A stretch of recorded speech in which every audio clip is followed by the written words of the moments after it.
Don't know why anybody never talks about this. They give you all kinds of methods for mounting a tire, but none of them tell you that you must have the nice rim up. When you're pushing the tire down onto the rim, have the outside, the nice part of the rim facing up.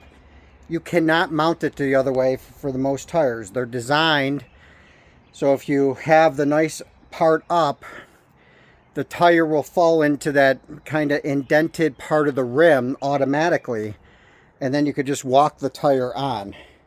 But I got to be honest, I've watched a million videos and nobody talks about keeping the rim up.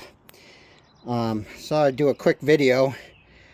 It's actually the first time I mounted my own tire to a truck or a car like this. I'm trying to get out of town and my tire was flat and I couldn't get in, but I already had the tire because I knew that tire was going bad.